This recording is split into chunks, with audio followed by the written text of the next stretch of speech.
할렐루야. 오늘 이렇게 인도차이나 한인 선교사 태국 대회에 참여하신 우리 모든 선교사님들을 또 그 가정을 주님의 이름으로 환영하고 축복합니다. 제가 2년 전에 캄보디아에서 대회를 할 때 강사로 참여를 했었습니다. 그래서 이 대회가 얼마나 참 중요하고 의미 있는 대회인가 하는 것을 제가 다 보고 경험을 했는데, 뜻하지 않은 이 코로나로 인해서 이렇게 우리가 비대면으로 예배를 드리게 되었습니다.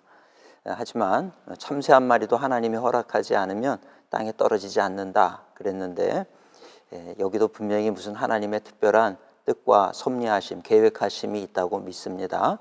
우리가 비록 비대면으로 이렇게 우리가 모임을 하지만, 그러나 우리가 각자 예배하는 그 자리에 우리 성령님께서 함께 하시고 우리 주님의 도우심의 손길로 말미암아 우리가 힘을 얻고 더욱더 연합하고, 그래서 또 멋지게 더 사역을 승리의 길로 이끌어 가시는 우리 모든 선교사님들이 되실 줄로 믿습니다. 여러분들을 축복합니다. 어느 곳에 있든지 임마누엘 하나님이 함께 하신다는 이 분명한 신앙으로 승리의 길을 걷는 한 분 한 분이 되시기를 축원을 드립니다. 저는 오늘 우리 선교사님들과 사탄의 세 가지 유혹이라는 제목으로 한번 말씀을 좀 잠시 나누려고 합니다. 때로 우리가 다들 목표를 세우고 계획을 세우고 그렇게 열심히 달려가지만, 근데 안타까운 것은 그렇게 열심히 달리다가도 이 마지막 순간에 넘어지는 그런 경우들이 얼마나 많은지 모른다는 거예요. 이것은 해외에 나가서 선교하시는 선교사님들 뿐만 아니라 국내에서도 이 목회하시는 목사님들 잘 목회를 해오시다가도 한순간에 넘어질 때가 참 많이 있습니다. 근데 그런 케이스들을 가만히 들여다볼 때 결국은 이 사탄의 유혹 가운데 넘어지게 되는 그런 일들이 참 많이 있다라고 하는 것을 보게 됩니다. 성경은 우리의 이 삶이 영적인 전쟁터라고 얘기하고 있지 않습니까? 우리의 씨름은 혈과 육에 속한 것이 아니다. 정사와 권세와 세상 어둠의 주관자들과 하늘에 있는 악한 영을 대함이다. 이렇게 말씀하고 있는 것을 우리가 보고 있지요. 그래서 모든 것은 다 영적인 그 배후에서 일어나고 있는 일들의 결과라고 하는 것을 우리는 한시도 잊어서는 안 된다라고 하는 것입니다. 때로는 어떤 사람을 통해서 나를 공격하고, 때로는 어떤 동료를 통해서, 때로는 어떤 내가 믿었던 사람을 통해서, 때로는 또 어떤 환경을 통해서 우리를 어렵게 만들고 삶을 무너지게 만드는데, 결국에는 들여다보면 그 배후에는 악한 영이 어떻게 해서든지 하나님의 사역을 못하도록 우리를 끌어내리려고 하는 그런 계획이 있고 그런 계략이 있다라고 하는 것을 우리가 보게 될 때가 참 많이 있습니다. 그래서 오늘 저는 이 사탄의 세 가지 유혹에 대해서 몇 가지를 좀 생각을 해보려고 합니다. 참 감사한 건 이번에 이 태국 대회 주제가 협력의 아름다움, 제가 이 얘기를 들었을 때 참 너무 좋았어요. 이 협력을 한다라고 하는 게 얼마나 아름다운 일입니까? 주의 성령이 거하시는 곳에 사랑의 띠로 말미암아 우리가 협력이 돼야 되는데, 그런데 보면은 이 선교지에서도 그렇고 어느 곳이든지 보면은 협력이 아니라 시기와 다툼과 질투와 분열이 되고 그렇게 되는 그런 모습들을 보게 됩니다. 예전에 외국에 있던 한 성도가 외국인이 만나게 됐는데 저한테 그런 얘기를 하더라고요. 참 이해할 수 없다는 거예요. 그게 뭐가 이해할 수 없느냐 그랬더니, 한국에서 수많은 선교사님들이 자기네 나라에 와서 이렇게 선교를 하는데, 그분들은 다 자기네들한테 와서 우리를, 민족도 다르고 언어도 다르고 생각도 다르고, 그런데 우리를 끌어안으면서 형제요 자매요 그런다는 거예요. 그게 뭐가 이상하냐 그랬더니, 자기들한테는 그러면서 실제로 보면 같은 한국인들끼리 이게 형제가 아니라 원수가 되고 경쟁자가 되고, 그리고 싸우는 모습을 볼 때 이 피선교지에 사는 사람들이 볼 때 이상하게 보여질 수밖에 없더라는 얘기입니다. 제가 그 얘기를 들을 때 참 얼굴이 화끈거리고 낯이 뜨거울 수밖에 없었던 그런 기억이 있습니다. 이렇게 우리가 분열이 되어지는 이유가 뭐냐, 한번 곰곰이 생각을 해보세요. 그 배후에서 역사하는 악한 영이 이런 것들을 조장을 하는 거지요. 오해가 되도록 만들고, 또 뒤에서 뭔가 이렇게 또 다른 어떤 안 좋은 그런 사건들이 벌어지게 만들고, 그래서 결국은 모든 것들이 이 오해에서부터 비롯이 되고, 한번 미워지면 그 다음부터는 절대 협력이 안 되더라고요. 이런 것들이 참 얼마나 안타까운 일인지 모른다는 것이지요. 사탄은, 우리가 한번 사탄의 입장에서 한번 생각을 해보세요. 우리가 다 연합을 해서 이 하나님의 나라를 세워가고 많은 영혼들을 살리고 하는, 이거 얼마나 꼴보기 싫겠습니까? 그러니까 사탄은 어떻게 해서든지 길을 쓰고 우리 선교사님들이 감당하고자 하는 그 사역을 방해하려고 덤벼들지 않겠느냐라고 하는 거죠. 선교사님들도 한 분 한 분 만나보면 다 얼마나 좋으신지 몰라요. 다 너무 선하시고 다 기도도 많이 하시고 다 좋으신데 때로는 이렇게 분열이 일어나는 이런 모습들. 왜 그럴까? 이 사탄의 이 공격이라고 하는 게 얼마나 달콤하고 얼마나 교묘하고 얼마나 섬세한지 모른다는 거예요. 우리가 깨어있지 않으면 다 넘어질 수밖에 없다라고 하는 것을 우리는 알아야 된다는 거죠. 너무나도 무섭게 조용히 소리 없이 다가와서 우리를 다 꺾어버리고 한순간에 무너뜨려버리는 이런 사탄의 전략에 우리가 속지 말아야 된다는 것입니다. 그래서 저는 오늘 이 말씀, 사탄의 세 가지 유혹, 예수님까지도 공격했던 이 사탄의 이 교활한 이 공격 방법, 이것을 좀 가만히 묵상을 해볼 때 우리의 삶에도 똑같은 모습으로 공격해 온다는 거예요. 사탄이 이 예수님을 넘어뜨리기 위해서 공격했던 이 방법은 뭐 예수님이 보통 어지간해서 넘어지겠습니까?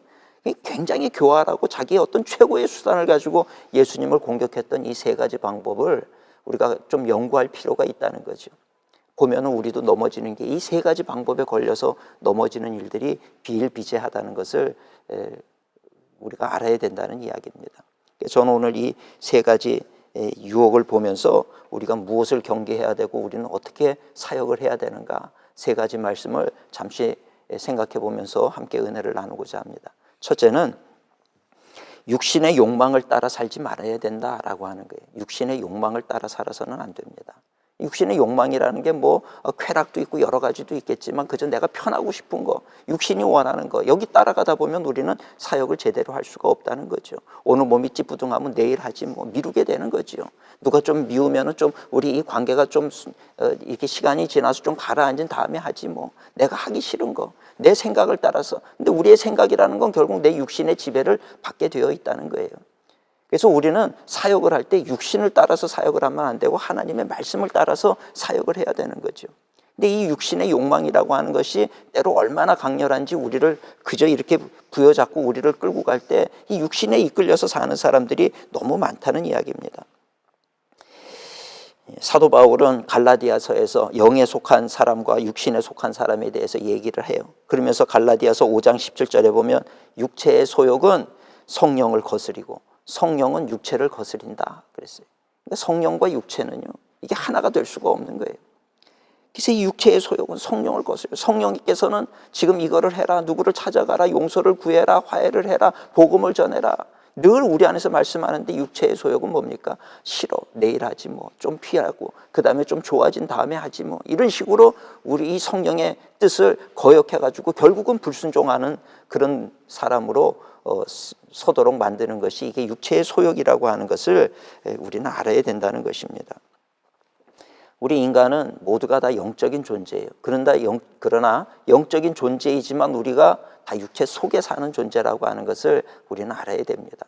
그래서 육체 속에 거하다 보니까 육체의 그 어떤 원하는 것들을 우리가 무시해버릴 수가 없다라고 하는 거죠. 그래서 영으로는 내가 하나님의 법을 따르고 싶고, 그래서 부흥회나 어느 곳에서 은혜를 받으면 맞아, 내가 내일부터는 내가 정말 이 말씀 따라 살아야지. 근데 내일이 되면 여전히 피곤하니까, 그러니까 이거를 좀 더 보류를 하고 시간이 지난 다음에 내가 좀 원기를 회복하거든, 내가 상황이 좋아지거든, 그때 하지 뭐, 이렇게 자꾸 미루게 됨을 통해서 성령님께서는 지금 하라고 명령하시는 그 명령에 대해서 우리가 주의 종임에도 불구하고 불순종하게 될 때가 얼마나 많은지 모른다는 이야기입니다. 우리가 인생을 살아간다라고 하는 거, 우리 주의 종으로 부름받은 사람들은 사실 잘 먹고 잘 살기 위해서 이 주의 종의 길을 가는 거는 아니지 않습니까? 좀 더 가치 있고 좀 더 중요하고 더 나아가서는 하나님이 기뻐하시고 하나님의 영광이 드러나는 일을 위해서 내 생명을 드리겠습니다, 내 삶을 드리겠습니다, 이것이 어찌 보면은 우리들 주의 종의 길을 가는 우리들의 어떤 목표요, 인생의 그런 꿈이다, 이렇게 얘기할 수 있을 것입니다. 그런데 그럼에도 불구하고 우리의 육체는 여전히 그런 우리의 그 속사람의, 우리의 그 영의 외침이 있지만 그것을 묵살을 시키려고 그러고, 나는 지금 상황이 안 좋으니까 할 수가 없어, 코로나니까 할 수가 없어, 이래서 안 되고 저래서 안 되고 여러 가지 핑계를 대는 거예요. 내가 지금 몸이 안 좋아서 이거 자칫 잘못하다가는 큰일 나겠으니까 못하는 것이고, 이래서 안 되고 저래서 안 되고, 우리 육체는 우리를 향해서 끊임없이 외쳐대는 거예요. 넌 지금 할 능력이 안 돼, 너는 지금 힘이 없어, 너는 지금 시간이 없어, 너는 지금 네가 해야 할 또 다른 일들이 많이 있어.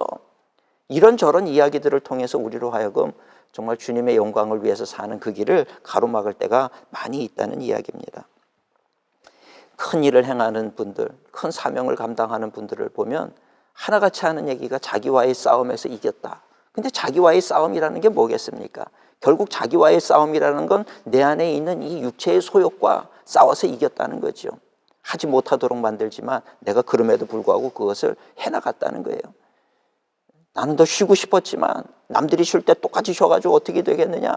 나는 노력해야지. 그리고 노력하는 걸 통해서 자기의 육체가 원하는 대로가 아니라 정말 중요하고 가치 있는 일을 위해서 계속해서 전진해 나갔던 사람들이 어려운 환경을 극복할 뿐만 아니라 놀라운 그런 사역을 이루는 사람들이 되었다라고 하는 그런 이야기들을 우리가 많이 듣게 됩니다.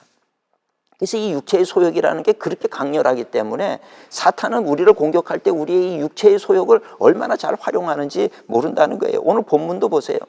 예수님께서 40일 금식을 하셨어요. 그러니까 얼마나 배가 고프겠습니까? 여기에 사탄이 나타나는 거지요. 사탄이 나타나서 마치 예수님을 위하는 것처럼 얘기를 하는 거예요. 너 하나님의 아들이잖아. 능력 있잖아. 저 돌을 가지고도 떡이 되도록 만들 수 있잖아. 왜 굶고 있어? 능력이 있는데 왜 사용을 안 해? 그러니 얼마든지 저 돌을 가지고 떡이 되도록 만들어서 먹으라는 거예요. 그리고 먹고 배부르라는 거죠. 네가 먼저라는 이야기입니다. 이런 유혹을 가지고 예수님을 유혹하게 될 때 예수님은 맞아, 듣고 보니까 네 말이 맞다 그러지 않으셨어요. 단호하게 물리치는 거예요. 내가 지금 배부른 것이 중요한 거 아니라는 거지요. 내가 잘 먹고 잘 사는 것이 중요한 것이 아니다. 사람이 떡으로만 살 것이 아니다.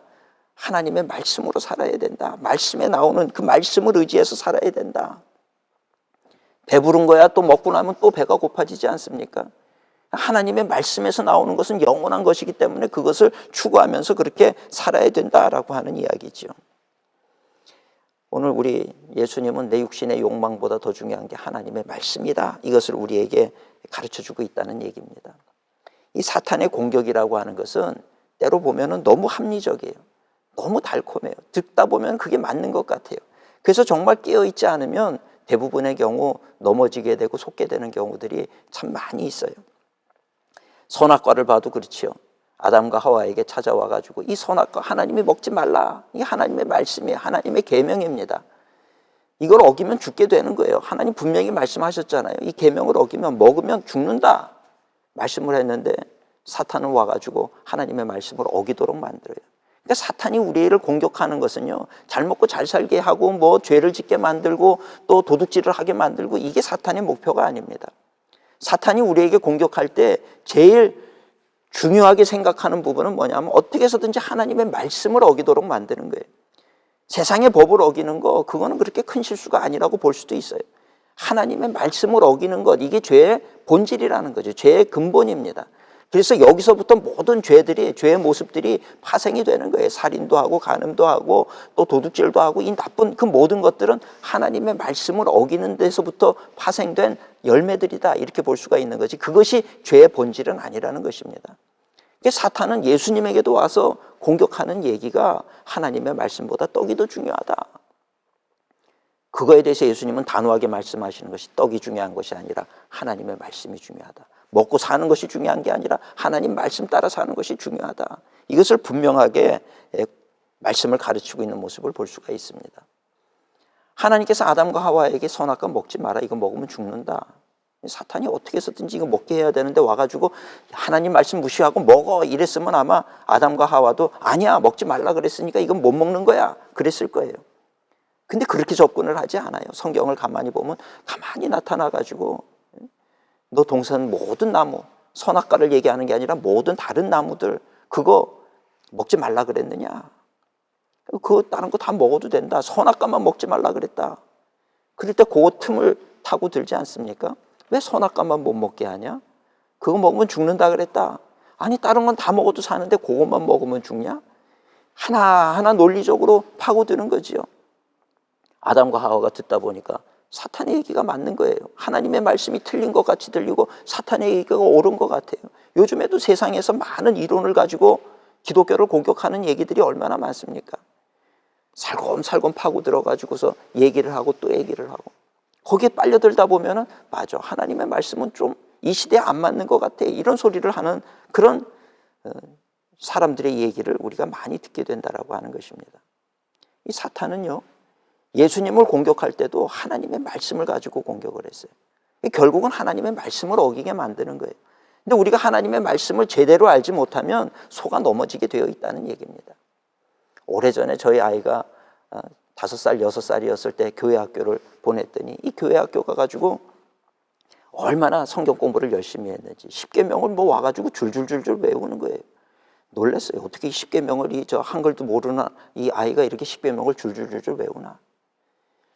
그 며칠이 지났는데 아이가 엄마의 말을 안 듣는 거예요. 그래서 제가 그 아이에게 불러가지고 얘야, 너 성경 공부할 때 교회에서 교회학교 선생님이 10계명 얘기했잖아. 그 10계명의 5번째가 뭐니? 줄줄줄줄 외우고 있는 아이니까. 그런데 며칠이 지나니까 그게 좀 또 이렇게 혼돈이 왔던 것 같아요. 부모님을 공경하라. 내 부모님을 공경하라. 이게 5번째 이제 계명이죠. 부모를 공경하라. 6번째가 살인하지 마라. 근데 부모를 공경하라. 공경이라는 단어가 좀 어려우니까 무슨 말인지 생각이 안 났나 봐요. 5번째가 뭐니? 그랬더니 부모를, 그러고 한참을 고개를 갸우뚱갸우뚱. 부모를. 공경이라는 단어가 어려웠던 것 같아요. 그러다가 그만 5번째, 6번째를 섞어버리더라고요. 부모를 살인하지 말라. 이렇게 나오더라고요. 이게 분명히 성경의 얘기인데 이게 다른 얘기가 돼버리더라는 거죠. 그러니까 오늘 우리가 하나님의 말씀을 배울 때 이걸 정확하게 알아야 되는 거죠. 그거를 내 마음대로 여기서 한 구절 떼내고 저기서 한 구절 떼내가지고 얘기를 하다 보면 이상한 말씀이 되어진다는 거예요. 우리가 하나님의 말씀을 분명히 알고 그 말씀을 지켜야 되는데 또 우리는 하나님의 말씀을 받으면 그걸 어떻게 해서든지 자꾸 내 마음대로 내 육신의 소욕을 따라서 해석을 하다 보면 정말 엉망진창인 그런 말씀이 나오게 될 수밖에 없다라고 하는 거죠. 그러다 보니까 이 아담도 마찬가지였다는 거예요. 선악과 먹지 마라. 근데 다른 건 다 먹어도 되는데 왜 이것만 먹으면 죽는다 그러나? 사탄의 얘기가 옳은 것처럼 들리니까 선악과를 따먹게 되는 거죠. 그리고 눈이 밝아져서 보니까 자신들이 벌거벗은 걸로 보고 수치를 느끼게 되고, 죄를 짓게 되면요 반드시 수치감을 느끼게 되는 거예요. 죄를 짓게 되면 누가 뭐라 그러지 않아도 숨게 되는 거예요. 세상 많은 사람들이 하나님의 말씀 무시하고 잘 먹고 잘 사는 것처럼 그렇게 호요호식을 하면서 내 육신의 욕망을 쫓아서 살던 사람들, 하나님의 말씀에 빛이 비치니까 싫은 거예요. 하나님의 말씀을 집어치우라는 거죠. 버리라는 것입니다. 세상은 점점 하나님을 대적할 수밖에 없어요. 세상이 점점점 하나님의 말씀에서 멀어지고 자기의 욕망을 쫓아 살다 보니까 하나님의 말씀이 싫어질 수밖에 없게 된다라고 하는 것입니다. 근데 이것이 세상 사람들만 그러냐? 아니라는 거예요. 오늘 우리가 하나님의 말씀을 따라서 이 사명을 감당하려고 하는 우리에게도 동일하게 적용이 되는 거죠. 사탄이 얼마나 교묘한 방법으로 찾아오는지 모른다는 것입니다. 그래서 상황이 이러니까 지금은 사역을 접어야 된다. 지금은 조심해야 된다. 이래야 된다. 저래야 된다. 지금은 때가 아니다. 우리로 하여금 다 주저앉게 만드는 거예요. 상황을 따라서 주저앉게 만들고. 그래서 결국은 하나님께서 우리에게 주시는 사명이 있음에도 불구하고 그것을 거절해버릴 때가 많이 생기도록 만든다는 이야기입니다. 그래서 우리가 정말 중요한 것은 우리가 주의 종의 길로 섰다라고 하면 죽으면 죽으리다. 이런 결단이 필요하다는 거예요. 나는 누가 뭐라 그래도 하나님 말씀하시고 내가 기도하는 중에 내가 말씀을 묵상하는 중에 받은 그 말씀을 가지고 살겠습니다. 이런 단호한 결단, 내 생각을 쫓아가는 게 아니에요. 내 생각을 쫓아가다 보면 우린 반드시 넘어지게 돼 있어요. 내 생각은 자기 방어 기제라는 게 있잖아요. 어려운 상황이 되면 이래서 이럴 수밖에 없었다 자기를 합리화시킬 수밖에 없는 거죠. 그래서 우리가 이런 어떤 위기를 이겨나가고 정말 하나님 주신 그 사명을 제대로 감당하려고 그럴 때는 내 생각을 따라가는 것이 아니라 하나님의 말씀을 따라가야 돼요. 어떤 상황이 펼쳐진다 할지라도, 누가 아무리 옳은 소리를 한다 할지라도 나는 하나님의 말씀을 따라 살겠습니다. 이런 결단이 있을 때에만 우리는 우리에게 맡기신 그 사명을 감당하고 하나님께 영광을 돌리는 그런 귀한 사명을 감당하게 되는 줄로 믿습니다. 엊그저께 우리 국민일보에서 저한테 인터뷰를 좀 요청을 했어요. 그러면서 와가지고 요즘 너무 어려운데 어려운 교회에 대해서 좀 위로해주고 희망을 줄 수 있는 얘기 있으면 좀 목사님 해주세요. 저에게 인터뷰를 와가지고 이제 이런저런 얘기를 했는데 그 말씀을 들으면서 어떤 위로의 말씀, 어떤 희망의 말씀을 전할까 생각을 하다가 제 마음속에는 우리가 주의 종인데 상황이 아무리 어려워도 우리가 잊지 말아야 될 2가지가 있다는 거예요. 제가 그 얘기를 해줬습니다. 제가 하고 싶은 얘기는 2가지입니다. 하나는 소명이고 하나는 사명입니다. 이 소명과 사명이라고 하는 거, 이거에 대해서 우리가 분명히 알아야 됩니다. 소명이라고 하는 건 무엇이냐? 내가 하나님을 선택한 것이 아니라 하나님이 나를 선택하셨다. 이것이 소명입니다.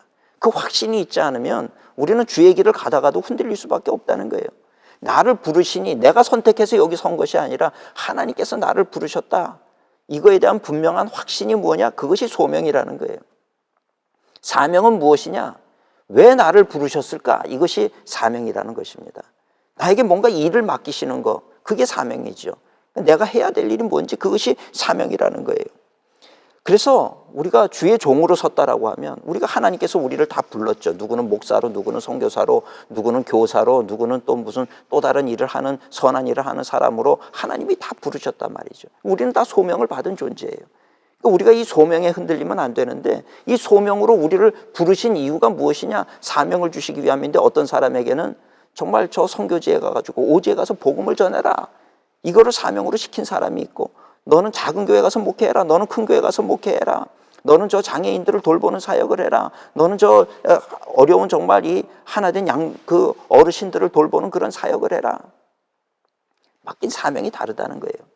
그래서 오늘 우리가 주의 종으로 부름받았다라고 하면 제일 중요한 것이 내가 뜻을 세우고 내가 목표를 세우고 그것을 향해서 가는 것이 아니라, 하나님 나를 왜 부르셨습니까? 하나님 내가 무엇을 하기를 원하십니까? 그거에 대해서 들어야 되는 거죠. 그래서 들었을 때 너는 한 영혼만을 돌봐. 제가 참 존경하는 인물이 있는데, 설리반 선생이라는 사람을 참 존경합니다. 이분은 헬렌 켈러, 보지도 못하고 듣지도 못하고 말하지도 못하는 삼중고에 이렇게 흔들리던 헬렌 켈러, 위대한 교사가 되지 않습니까? 위대한 교육가가 되는데, 이 설리반이라는 선생이 없었더라면 헬렌 켈러는 그렇게 될 수 없었다는 거죠.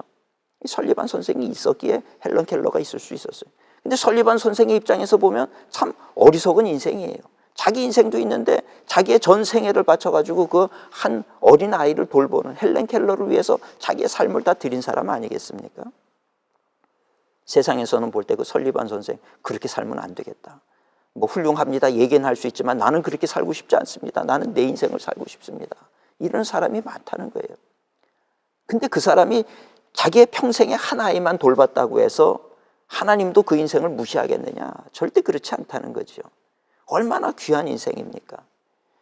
하늘나라에서는, 이 땅에서는 설리반 선생보다 헬렌 켈러가 더 존경받을지 모르지만, 천국에서는 헬렌 켈러보다 설리반 선생이 훨씬 더 존중이 여김받는 그런 선생이라고 저는 믿습니다. 오늘 우리가 크리스찬으로 산다는 건 그런 거죠. 하나님 나에게 맡겨주신 일이 무엇입니까? 그 일이 세상에서는 하찮은 일이라고 생각할 수 있어요. 아무도 주목해보지 않는 일일 수도 있습니다. 그러나 그럼에도 불구하고 그 일이 하나님이 나에게 맡기신 일이라고 하면 나는 그 일을 하겠습니다. 이것이 주의 종의 자세가 되어야 된다는 이야기입니다. 그래서 이 소명과 사명이라고 하는 것은 바로 그런 것이라는 거죠. 사도 바울을 보세요. 사도 바울은 똑똑한 사람이었어요. 학식도 있고 배경도 있고 남들이 부러워할 만한 모든 것을 가졌던 사람이죠. 그가 예수 믿는 사람들을 핍박하기 위해서 다메섹으로 가다가 예수님을 만나게 되지 않습니까? 그 예수님을 만나게 되니까 어떻게 변합니까? 예수님을 만나고 보니까, 소명을 받고 사명을 받고 보니까 그가 보는 관점이 달라져 버린 거예요. 세상 사람들이 그렇게 부러워하고 갖고 싶어하는 거 사도 바울은 뭐라고 얘기합니까? 배설물과 같이 여긴다. 그것은 내가 받은 사명에 비하면 배설물에 불과하다는 거예요. 그런 거 위해서 살고 싶지 않다라고 하는 이야기죠. 오늘 우리 사랑하는 우리 선교사님들, 지금은 참 코로나로 인해서 여러 가지로 어려운 상황 가운데 있습니다. 그러나 이런 상황 속에서 환경을 바라보지 마세요. 우리 하나님을 바라볼 수 있는, 그 하나님의 말씀에 귀를 기울일 수 있는, 그리고 그 말씀을 따라가 살아갈 수 있는 우리 모든 선교사님들 되시기를 주님의 이름으로 축원을 드립니다. 때로 내 육신이 원하는 걸 하지 마세요. 어떻게 해서든지 내 육신을 쳐야 돼요. 육체의 소욕을 이겨야 되는 거죠. 육신의 욕망, 먹고 싶은 거 있고요, 하고 싶은 거 있고요, 누리고 싶은 거 있고요, 쉬고 싶은 거 있고요, 좋은 거 보고 싶고. 그러나 우리가 이 땅에서는 그런 것들을 절제하는 거죠. 아니야, 이것은 나중에 내가 천국 가서도 얼마든지 할 수 있는, 다 내려놓는 거예요. 지금은 내가 주님 부르심을 따라서 주님이 기뻐하시는 일을 위해서 달려가겠습니다. 이 마음을 가지고 살아갈 수 있는 우리 모든 선교사님들 되시기를 주님의 이름으로 축원을 드립니다. 두 번째로 우리가 이 사탄의 유혹에서 교훈으로 삼아야 될 내용이 있습니다. 그것은 유명해지고 싶은 욕망을 내려놓아야 된다는 거예요. 많은 사람들이 다 유명해지고 싶은 그런 욕망이 있습니다. 그런 마음들이 있죠. 이건 내려놔야 된다는 거예요. 사탄이 오늘 본문에 보면은 예수님을 거룩한 성, 높은 성전 꼭대기로 데리고 가죠. 그러면서 예수님에게 요구하는 게 무엇입니까? 네가 진짜 하나님의 아들이면 여기서 뛰어내려 보라는 거예요. 그럼 천사가 너 발을 받쳐줘가지고 다치지 않게 할 것이다. 그럼 그 수많은 사람들이, 그 성전 주변에는 사람들이 늘 모여 있는 곳인데 거기서 그런 모습을 보면 많은 사람들이 뭐라고 생각하겠느냐. 정말 저 사람은 놀라운 하나님의 아들이다. 아무리 그렇게 설교를 통해서 외쳐도 듣지 않는다는 거예요. 그런 거 한번 보여주면 순식간에 그렇게 유명해질 수 있는데 그렇게 하면 되지. 그러니까 한번 뛰어내려라. 그런 유혹을 하는 거죠. 그러나 예수님은 그 사탄의 유혹도 거절을 하는 모습을 볼 수가 있습니다. 저는 이 부분을 읽을 때마다 어렸던 시절에 놀던 생각이 나는 거예요. 우리 어렸을 때 뭐 구슬치기도 하고 딱지치기도 하고 돌을 가지고 사방치기라 그래가지고 넘어뜨리는 것도 하고 뭐 여러 가지 그냥 없는 중에도 놀이를 만들어가지고 그렇게 놀지요. 근데 그 중에서 아직도 제가 잊혀지지 않는 게 있는데 계단뛰기라는 게 있습니다. 계단뛰기. 그게 뭐냐면 아이들이 이 옛날에는 이 집에 올라갈 때 집 문 대문 밖에 이 계단들이 있었지 않습니까? 계단에서 뛰는 거예요. 한 아이가 5째 계단에서 뛰면요, 누구는 6째 계단에서 뛰고 그 다음에 누구는 7째 계단에서 뛰고 하는 거예요. 그러다가 다치기도 하는 거예요. 8째 계단에서 뛰면요, 그건 정말 놀라운 거예요. 막 다칠 것 같은데도. 예? 그 목숨을 걸고 그냥 아주 그냥 침을 꼴딱 삼키면서 그렇게 뛰더란 말이죠. 근데 거기 질 수 없으니까 또 한 아이가 그냥 9째 계단으로 올라가 가지고 거기서 정말 심호흡을 하면서 뛰는 거예요. 결국은 뛰다가 발목이 어긋나 가지고 울면서 이렇게 절름거리면서 그렇게 집으로 들어갔던 친구가 아직도 생각이 납니다. 왜 그럴까? 그거 뛰는 게 그게 뭐 그렇게 대단한 일이라고 거기서 그렇게 뛰겠습니까? 과시하고 싶은 거죠. 과시의 마음. 근데 이 과시하고 싶은 마음은 아이들에게만 있는 것이 아니더라는 거예요. 어른들도 똑같더라는 거죠. 어른들도 어떻게 해서든지 내가 자기를 자꾸 과신하려고 그러는 거예요. 누구 어떤 책을 보니까 칭찬은 고래도 춤추게 만든다. 그냥 좀 잘한다 그러면 나를 인정해주면 그러면 그저 뭐 무슨 일이라도 다 오죽하면 고래도 춤추게 만들겠습니까? 근데 우리는 그 어떤 칭찬의 수준을 넘어서 가지고 더 내가 인정받고 싶고 내가 좀 뭐 나 자신을 과시하고 싶고 하는 그런 마음을 갖게 된다는 거죠. 그런데 문제는 뭐냐? 이렇게 과시에 빠지다 보면 해서는 안 되는 일을 하게 되는 거예요. 자기를 과시하려다 보니까 9째 계단에서 뛰면 안 되는데 뛴다는 거죠. 그러다 결국은 다치고 결과가 안 좋고 결국은 후회하는 그런 모습을 우리가 볼 수밖에 없다는 얘기입니다. 제가 미국에서 유학을 하던 시절에 이제 교회를 섬겼는데 거기서 이제 한 성도님이 신앙도 없으신 분이신데 자기네 집에서 우리가 연합 예배를 한번 드렸으면 좋겠다. 교인들 한 분도 빠짐없이 다 오라는 거예요. 자기가 다 대접을 하겠다고.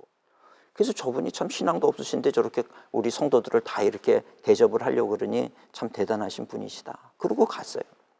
그 갔더니 사람들이 다 모인 자리에서 예배 드릴 생각은 안 하시고 계속해서 자기 자랑을 하는 거예요. 집에 가보니까 뭐 정말 수영장이 딸려있고 뭐 대단한 그런 집이었습니다. 이 집을 사는데 100만 불이 들었다는 거예요. 그럼 자기가 미국에 와가지고 자수성가한 얘기를 하는 거예요. 그러면서 TV도 보여주시고 지하실도 내려가고 다 보다 보니까 지쳤어요. 예배를 드리고 싶은 마음이 없는 거예요. 그저 자기가 이렇게 뭔가 성공했다는 것을 얘기해주고 싶은데 달리 어디 가서 할 데가 없으니까 교회 와서 성도님들을 다 모아다가 자기 자신을 그렇게 과시하는 그런 모습이었어요. 그래서 그만하시고 이제 예배 드리십시다. 예배를 드리고 왔어요. 왔는데 그 다음에는 보니까 성도님들이 그분을 존경하느냐. 뒤에서 수군수군. 결국은 그 사람을 비방하는 거예요. 자기 잘난 척하려고 우리를 불렀다는 거죠.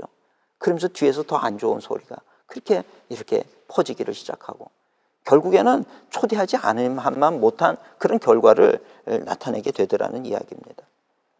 과시 왜 하느냐? 결국 인정받고 싶다는 거예요. 우리 사랑하는 우리 선교사님들, 우리가 사람한테 인정받아서 뭐 하겠습니까? 사람한테 인정받는 것이 아니라 하나님께 인정을 받는 것이 중요하다는 거죠. 그래서 사람의 뜻을 따르는 것이 아니고 또 내가 인정받기 위해서 나를 과시할 필요도 없는 것이고요. 그저 주어진 여건 속에서 하나님만 아시면 되는 거예요. 사람들의 평가는 잠깐 있다가 없어지고 말아요. 그러니까 하나님이 보시고 하나님이 인정하시는 것은 영원히 남는 것 아니겠습니까? 하나님만 나를 아시면 되는 건데 내가 뭐 나 자신을 사람들에게 뭐 오해가 오면 어때요? 오해하시라 그러세요. 뭐가 중요합니까? 나는 내가 가야 될 길을 그저 묵묵히 가는 것이 중요하다라고 하는 거죠. 우리 예수님 이 땅에 오실 때 슈퍼스타로 오신 것이 아니에요. 말구위에서 태어나셨잖아요. 대단한 집안의 자녀로 태어난 것이 아니에요. 말구위에서. 그렇게 가장 낮은 곳, 가장 천한 곳에서 태어나셨어요. 높은 곳에서 태어날 수 없었기 때문이 아니라 예수님은 당신이 태어날 자리를 가장 낮은 곳으로. 왜? 그보다 더 낮은 곳이 없기 때문에. 그 얘기는 무엇입니까? 세상의 모든 사람들은 다 하나님의 자녀가 될 자격이 있다는 거예요. 다 하나님의 품에, 그 하나님의 품에서 벗어날 수 있는 사람은 없다. 모두가 다 하나님의 사랑의 대상이다. 다 사랑받을 만한 존재들이다. 이것을 가르쳐 주시는 거죠.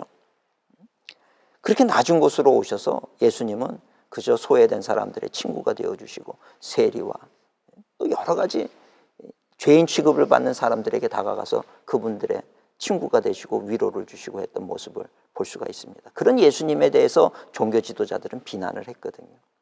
비난했지만 예수님은 그런 소리를 들으면서 내가 앞으로는 조심해야 되겠다 그러지 않았어요. 정말 이 하나님의 사랑을 전하기 위해서 어렵고 힘든 사람들을 찾아가면서 당신이 해야 될 일을 다 감당했던 그런 예수님의 모습을 우리가 볼 수가 있다는 거죠. 그런데 우리들은 때로는 옆에 누군가 친구의 속삭임에 속아서 넘어질 때도 있고 사탄의 그 부어주는 그런 마음에 속아서 넘어질 때도 참 많이 있는 것 같아요. 그러지 말으라는 거예요. 우리가 주의 종의 길을 가면서도 가고 있음에도 불구하고 그러지 말아라. 더 유명해질 수 있어. 더 성공할 수 있어. 더 많은 것을 이 땅에 세울 수 있어. 그런 거 해야지. 물론 그게 하나님의 뜻이면 그렇게 하는 것이 옳겠지요. 그러나 그것이 나의 목표가 돼서 내가 그것을 이루기 위함이라고 하면 그것은 사탄의 유혹과 다르지 않다라고 하는 것을 오늘 우리들은 반드시 기억하고 깨어서 그 사탄의 속임수에 속지 않는 우리 선교사님들이 되어야 될 줄로 믿습니다. 저는 성경의 인물 중에 세례 요한을 참 좋아합니다. 이 세례 요한은 참 대단한 사람이었어요. 오직하면 예수님도 여자의 몸에서 난 자들 가운데 가장 큰 자다. 세례 요한을 칭찬하셨던 모습을 우리가 성경을 통해서 알지 않습니까? 세례 요한이 했던 얘기 중에 참 제 귓가에 맴도는 얘기는 다른 것이 아니라 이런 거예요. 그는 흥하여야 하겠고 나는 쇠하여야 하리라. 오늘 우리 선교사님들 이런 고백하실 수 있겠습니까? 예수님은 흥하여야 하겠고 나는 쇠하여야 하리라. 목사님, 저희는 이미 그렇게 하고 있습니다. 생각으로 말고 내 삶으로. 정말 나는 망해도 좋습니까? 나는 망해도 좋다. 이런 마음이 우리 안에 있습니까?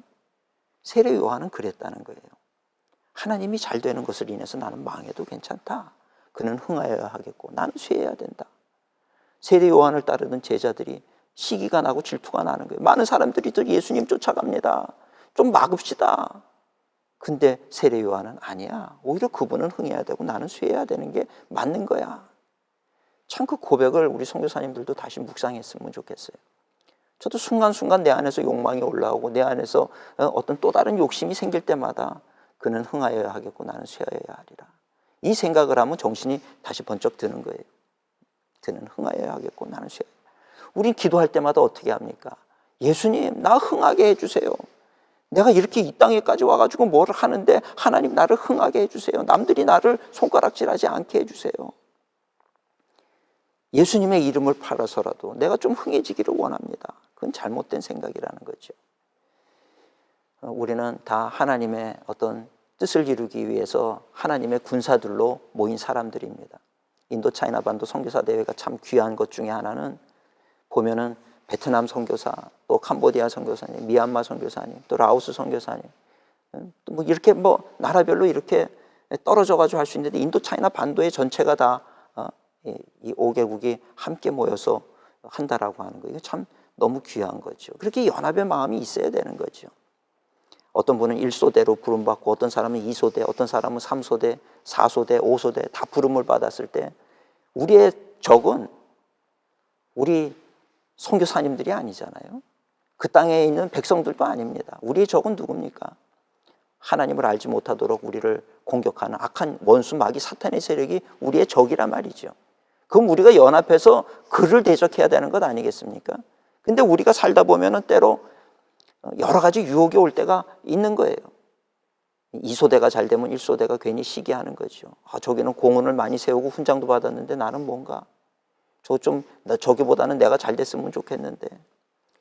1소대가 적군에 의해서 뚫려지게 되면 어떡합니까? 그러면 1소대가 뚫리면 우리도 다 죽는 거예요. 그럼 2소대나 3소대에서 가서 막아줘야 되는데 이런 마음이 진정한 연합의 마음 아니겠습니까? 근데 우리는 한쪽이 무너지면 속으로, 겉으로는 우리가 참 안 됐습니다. 그렇게 얘기하지만 속으로는 거기 있던 패잔병들이 다 우리한테로 오게 되니까 이게 좋구나. 그런 생각을 가지고 있으면 이미 우리는 사탄에게 다 점령당한 그런 주의 종들의 모습일 뿐이라는 것입니다. 그래서는 안 된다는 거죠. 적극적으로 막아줘야 되는 거예요. 나보다 옆에 교회가 잘 되면 사실 축복해줘야 되는 거예요. 그런 마음을 가지고 있어야 된다는 거죠. 저 교회를 볼 때 하나님이 기뻐하시겠구나. 하나님 저 교회를 더 축복합니다. 잘 되게 해주세요. 또 옆에 교회도 잘 되게 해주세요. 우리가 진정으로 우리가 축복하고 그렇게 기도를 해줄 수 있다라고 하면 하나님의 나라가 더욱더 견고하게 이 땅 가운데 세워져 가는 그런 역사가 일어나게 될 줄로 믿습니다. 저는 연합사역을 참 많이 해왔어요. 2004년도에 어게인 1907이라고 하는 청년운동을 해왔습니다. 그때 제가 그 청년운동을 어게인 1907을 기획을 하면서 한 가지 우리가 연합해서 모일 때 이거 한 가지 꼭 지켰으면 좋겠습니다. 그게 뭐냐면 십자가 아래 연합합시다. 십자가 아래 연합이라고 하는 거는 십자가는 무엇입니까? 모든 죄짐을 다 짊어지고 내가 죽는 것 아니겠습니까? 높아지려고 하지 말자는 거예요. 그래서 우리는 뭐 회장이나 대표 이런 거 없습니다. 어게인 1907을 원리를 제가 만들었어요. 여기 동의하면 우리가 같이 하겠습니다. 그랬더니 다 동의를 하는 거예요. 그 원리가 뭐냐면 우린 회장이나 총무나 이런 거 없고 다 섬김입니다. 목사도 섬김이, 청년도 섬김이. 어게인 1907 섬김이라는 이름으로 다 가졌어요. 오직 예수 그리스도만 우리의 대장 되십니다. 그분만이 우리의 대표가 되십니다. 예수 그리스도의 이름 아래 우리가 연합합시다. 그래가지고 우리가 이제 장충체육관에서 밤을 새면서 청년들이 기도를 했는데 7,000명이 모여서 기도를 한 거예요. 얼마나 뜨겁게 기도를 했는지요. 그랬는데 그 다음에 제가 이 은혜를 입으면서 이걸 어떻게 해서든지 전국에 좀 이 불이 넘쳐나면 좋겠다. 2004년도입니다. 넘쳐났으면 좋겠다. 그 생각을 했던 거예요. 어떻게 해서든지 이걸 홍보를 해야 되겠다. 그런데 우리가 연합해서 기도하는 가운데 잠잠히 있어라. 하나님이 하신 일이니까 하나님께서 행하실 것이다. 이 메시지를 받은 거예요. 가만히 잠잠히 있었더니 그 다음에 그때 뭐가 있었냐면 기억하실지 모르겠습니다만 이명박 서울시장이 서울을 하나님께 봉헌을 했다. 이게 막 이슈가 됐던 거예요. 마지막 밤에 새벽에 이제 다 잠들어 있는 그 밤중에 그 새벽에 우리가 이명박 시장과 7,000명의 서울의 청년들이 모여가지고 이 수도 서울을 하나님 앞에 봉헌합니다. 그런 일이 있었거든요. 이게 막 매스컴에 오면서 정치적으로 공격을 받는 거죠. 그래서 참 그분한테는 미안했지만 근데 그 방송을 보면서 전국에 깨어있는 크리스찬들이 우리도 하겠다고 연락이 오는 거예요. 그랬을 때 제가 그분들에게 얘기했던 것은 한 가지 원리만 지키면 됩니다. 어게인 1907은 여태까지 다른 집회와 다릅니다. 한 가지 원리, 그건 뭐냐? 예수 그리스도의 이름 아래 모두가 다 무릎을 꿇는 거예요. 거긴 대표 없습니다. 조직 없습니다. 무조직입니다. 하나님만 영광 받으시도록 우리가 그런 마음이면 됩니다. 그랬더니요. 이것이 그 다음에 6개 도시, 그 다음에는 15개 도시 그러면서 막 전국으로 이렇게 퍼져나가고 확산이 되는데 15개 도시에서 이 어게인 1907을 하는데 상주 같은 도시는 뭐 그 거리 행진까지 했는데 10,000명이 모여오는 거예요. 얼마나 많은 사람들이 모여오면서 연합해라 그러지 않는데도 연합이 돼가지고 나가는 그런 모습을 봤습니다. 제가 그때 깨달은 것이 연합은 어려운 게 아니구나. 나를 내려놓으면 연합이 되는 것이로구나. 그러나 나를 내려놓지 못하면 내가 높은 산봉우리에 올라가가지고 다 나를 따르라. 그러면 그건 능력 있는 사람만 따를 수 있지 아무나 못 가요. 바다와 같은 리더십이 필요하구나. 깨달은 거예요. 바다와 같은 리더십. 왜 모든 물은 바다로 모이는 이유가 도대체 무엇일까? 그건요, 한 가지예요. 바다가 제일 낮은 곳에 있기 때문에 그렇더라는 거예요. 제일 낮은 곳에 있다 보니까 깨끗한 물도 내려오지만 더러운 물도 내려오고 오염된 물도 내려오고. 근데 바다 안에서 다 정화가 일어난다는 거죠. 바다와 같은 리더십이 필요하구나. 하나님이 누구에게 은혜를 부어주시느냐? 바다와 같이 낮은 곳에 있고자 하는 마음. 세상에 많은 사람들은 다 높은 곳에 서고자 하는 거예요. 근데 그럴 때 하나님, 제가 제일 낮은 자가 돼서 섬기겠나이다. 기도하게 될 때 그 사람 주변으로 많은 사람들을 보내주시고 모이게 하시는 하나님의 역사를 우리는 보게 된다는 이야기입니다. 오늘 우리 사랑하는 우리 선교사님들, 우리는 선교사이기 이전에 크리스찬이라는 이름을 가지고 있지 않습니까? 우리가 크리스찬이라는 이름, 그건 뭡니까? 주님 가신 그 길을 따르겠다는 거죠. 주님은요, 이 땅에 오신 것이 높아지고자 이 땅에 오신 것이 아니에요. 가장 낮은 곳에서 섬기고자 하는 그런 마음을 가지고 오신 분이 우리 주님이시라고 하는 것을 오늘 우리는 알아야 된다는 것입니다. 우리가 주님을 따르는 크리스찬이 되고 또 주님께서 맡겨주신 사명을 감당하겠다고 주의 종이 되고 목회자가 되고 선교사가 돼서 나갔다라고 하면 우리가 해야 될 첫 번째 일은 우리 욕심을 내려놔야 된다는 거예요. 그리고 가치 있는 일, 옳은 일, 하나님이 기뻐하시는 일이 무엇인가, 우리는 그것을 행하는 자가 되어야 된다는 것입니다. 우리가 그 일을 위해서 달려갈 때 악한 영, 원수마귀 사탄은 우리를 어떻게 해서든지 그 사명을 못하도록 공격하고 또 공격할 거예요. 시기하게 만들고 또 더 높아지지 못한 것을 원통하게 만들고 그렇게 공격해 올 겁니다. 그런 부분에 대해서 나의 목표는 높아지는 것이 아니라 낮아지는 것이다. 여기에 목표를 세우고 달려가게 될 때 우리는 하나님의 놀라운 역사를 이루어가는 그런 주의 종, 하나님 기뻐하시고 하나님의 칭찬을 듣는 그런 주의 종의 길, 선교사의 길을 걸어가게 되는 줄로 믿습니다. 세 번째로는 우리 그 예수님을 공격했던 이 사탄의 유혹 세 번째가 무엇입니까? 이 내용을 볼 때 우리가 깨달아야 되는 것은 쉬운 길의 유혹을 이겨야 된다라고 하는 겁니다. 쉬운 길의 유혹을 이겨야 합니다. 다들 어려운 길 가고 싶지 않아 하지요. 쉬운 길을 걷고 싶은 것은 우리의 본성입니다. 근데 이런 우리의 인간의 성향을 아는 사탄은 우리로 하여금 자꾸 쉬운 길을 가도록 우리를 부추긴다는 거예요. 그 예수님을 시험하는 세 번째 유혹이 무엇입니까? 예수님은 천지를 창조하신 하나님이시거든요. 이걸 다 창조하시고 난 다음에 아담에게 이것을 다스릴 수 있는 권세를 줬어요. 아담아, 네가 다스려라. 이제 네가 이거 관리 책임이 너에게 있다. 다스리겠어요. 근데 이 아담과 하와에게 사탄이 나타나가지고 유혹을 해서 하나님의 말씀을 버리고 사탄의 이야기를 쫓도록 만든 거죠. 선악과를 먹었다는 것은 하나님의 말씀에 불순종하고 사탄의 이야기에 순종을 했다는 얘기입니다. 순종이라는 개념이 여기서 참 중요하다는 것을 우리가 알게 되는데, 순종이라고 하는 건 뭐냐면 내가 당신에게 속해 있습니다 라고 하는 증거가 된다라고 하는 거예요. 그래서 우리가 하나님의 말씀을 지키면 내가 하나님께 속한 자이지만 세상의 이야기를 따르면 나는 세상에 속한 자가 되는 것이고, 사탄의 이야기를 따르게 되면 나는 사탄에게 순종하는 사탄의 밑에 딸린 존재가 된다는 이야기입니다. 그래서 우리가 사탄의 이야기에 순종해서는 안 되는 거죠. 그래서 예수님도 사탄이 자꾸 유혹하면서 내 말을 들으라 그럴 때 그것을 다 잘라내신 이유도 내가 너의 이야기를 들어서는 안 된다는 것을 예수님은 알고 계시는 거지요. 그래서 이렇게 아담이 사탄에게 순종함을 통해서 하나님으로부터 받은 이 세상을 관리할 수 있는 그 모든 권한을 누구에게 넘겼느냐? 사탄에게 넘긴 꼴이 되고 말았다는 이야기입니다. 그래서 누가복음 4장에도 보면 이 동일한 얘기가 나오는데, 누가복음 4장 5절 6절에 보면 이것은 내가 넘겨받은 것이다.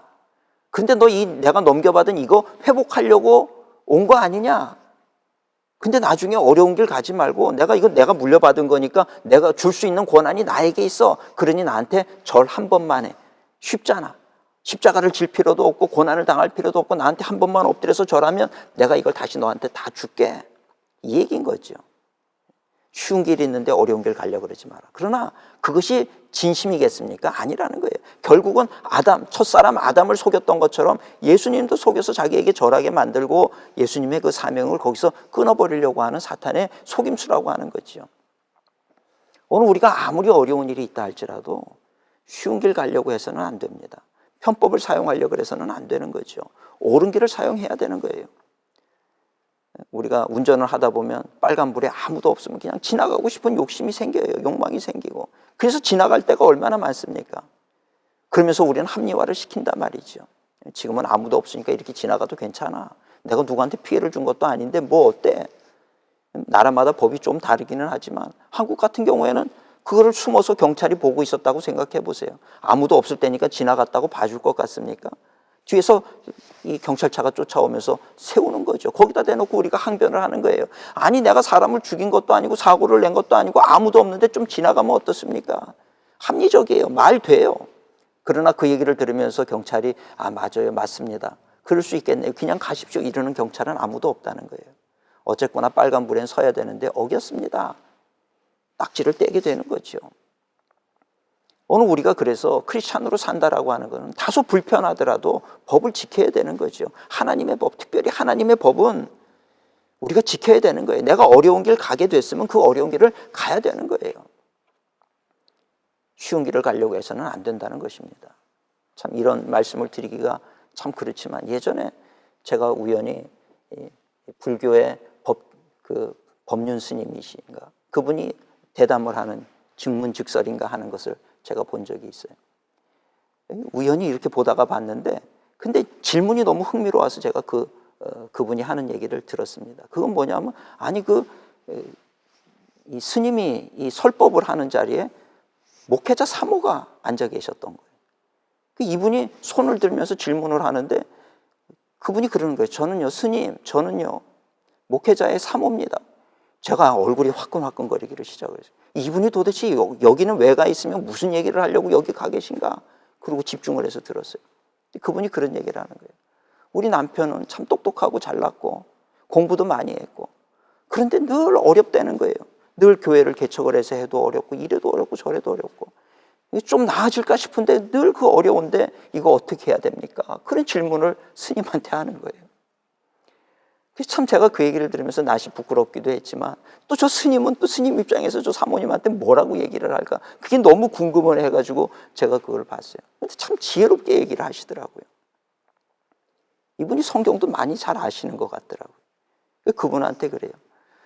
목회자가 됐다라고 하는 것은 이미 편한 길을 가겠다는 게 아니라 고난의 길을, 고행의 길을 가겠다는 거 아닙니까? 맞습니까? 그러니까 맞다는 거예요. 그래서 그 고행의 길을 가고 지금 어려움을 가는데 왜 그러냐고 질문을 하면 그게 맞는 질문입니까? 이러는데요. 정말 제가 참 쥐구멍이라도 있으면 정말 들어가고 싶은 심정이었습니다. 오늘 우리는 세상 등지고 십자가 보겠다는 거잖아요. 십자가의 길을 가겠다고 우리는 찬송하고 있지 않습니까? 십자가의 길이 고난의 길 아닙니까? 십자가의 길이 어떻게 편한 길일 수 있습니까? 근데 어렵다고 해가지고 왜 하나님 나에게 어려움을 주십니까? 우리는 어려운 길을 가겠다고 섰던 사람들 아닙니까? 목사님은 지금 큰 교회 하시니까 그런 얘기 하실 수 있는 것 같아요. 아니요. 저도 개척교회를 했던 적이 있어요. 다 어려운 일을 당했던 적도 있습니다. 그러나 그런 가운데서도 정말 주님을 붙잡고 차라리 주님, 내가 이렇게 죽는 게 낫습니다.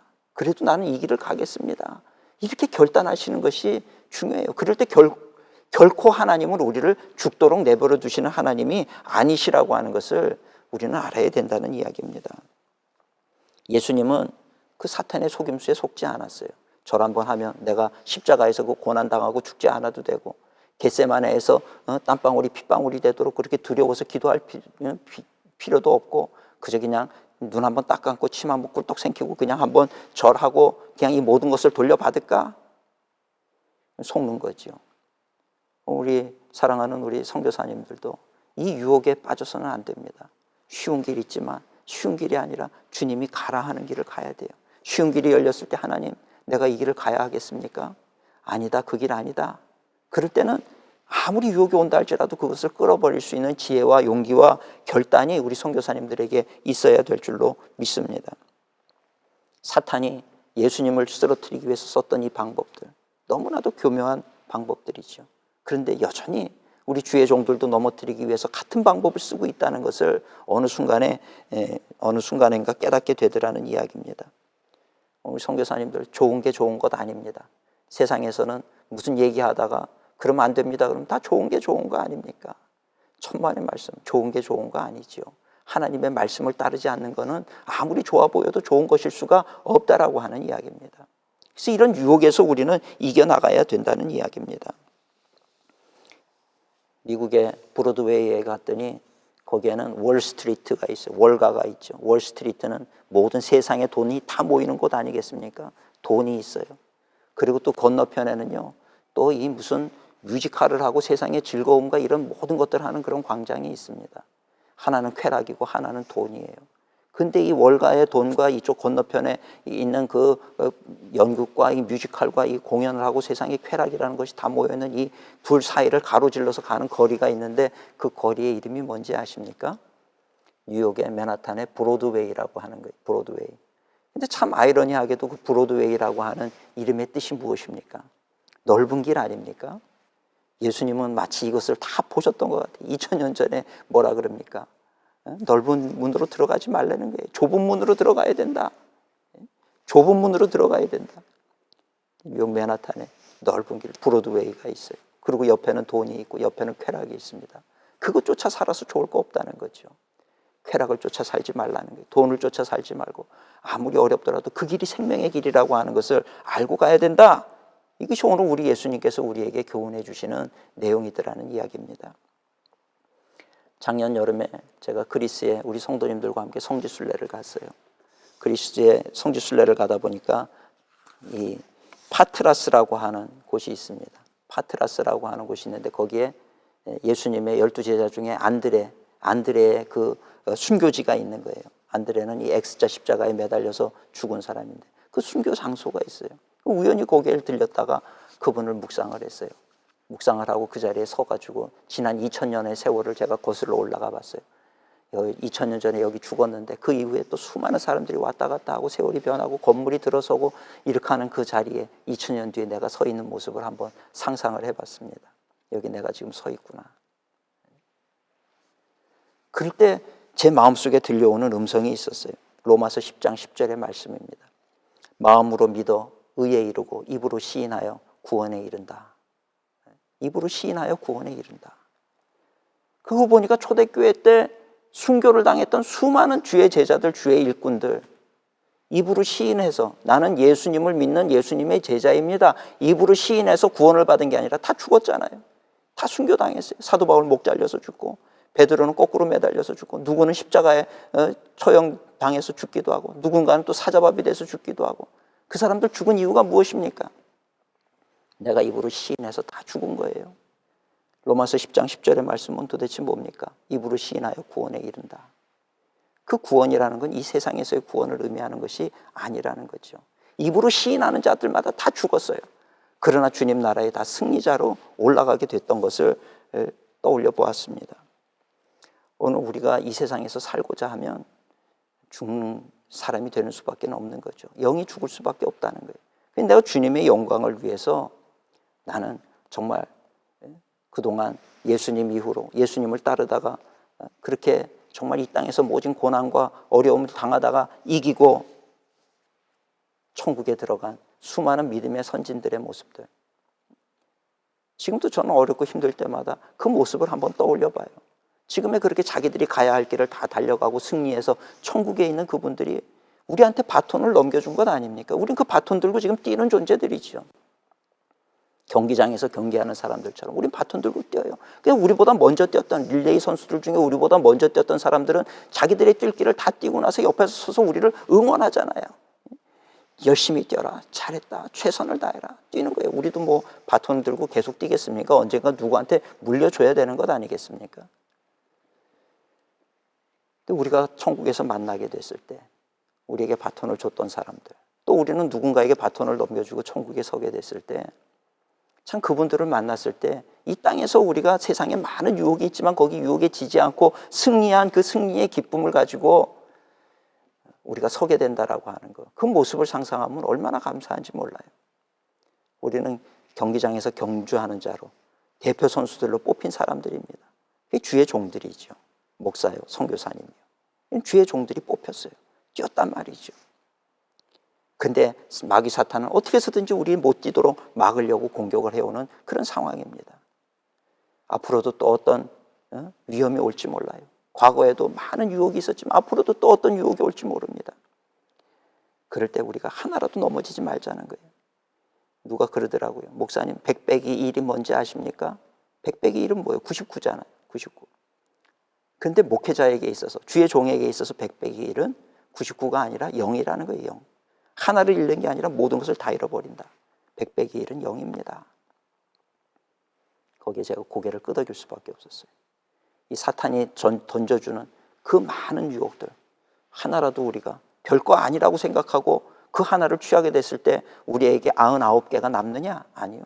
다 없어지고 제로가 될 수도 있다라고 하는 것을 우리는 알아야 된다는 것입니다.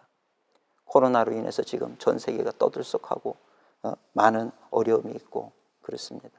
이런 상황에도 이 어려운 상황 앞에서 기죽지 마시고 이 상황을 다스리는 분은 하나님이신 줄로 믿습니다.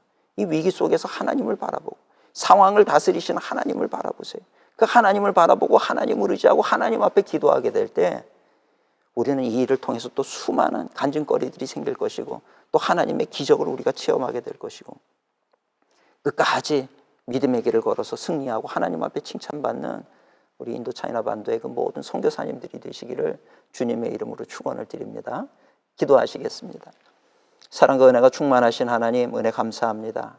부족한 종이 우리 선교사님들을 격려하고자 말씀을 전하였는데 이것이 또 혹은 저들에게 아픔이 되지는 않았는지 모르겠습니다. 하나님, 축복하여 주시고 새 힘을 주시고 지혜를 주셔서 상황을 넉넉히 이겨나가게 하시고 세상과 타협하지 않게 하여 주옵시고 세상을 다스리고 세상 앞에 주님의 복음을 담대히 증거할 수 있는 믿음의 선교사님들, 믿음의 종들이 될 수 있도록 하나님 저희를 도와주시옵소서. 어려움 가운데 눈물 흘리며 기도하는 수많은 선교사님들과 가정들이 있습니다. 주님 그 아픔을 주님 아시는 줄 믿습니다. 위로하여 주옵시고 주의 강하고 의로운 오른팔로 붙들어 주셔서 끝까지 승리할 수 있게 하시고 순간순간마다 하나님의 기적을 체험하는, 그래서 하나님을 더욱 의지하고 살아계신 하나님을 증거할 수 있는 우리 모든 선교사님들 되게 하여 주시옵소서. 특별히 가족들, 자녀들 주님 축복합니다. 어려움 당치 않게 하시고 자녀들 여호수아 갈렙처럼 다니엘처럼 요셉처럼 존귀하게 쓰임받는 하나님의 일꾼들, 하나님의 사람들로 살아갈 수 있도록 하나님 지혜, 명철, 은혜를 더하여 주시옵소서. 저들이 가야 할 길 어느 곳에 있든지 주님 늘 동행하셔서 끝까지 승리하게 하실 줄 믿사옵고 예수님의 이름으로 축복하며 기도드리옵나이다. 아멘.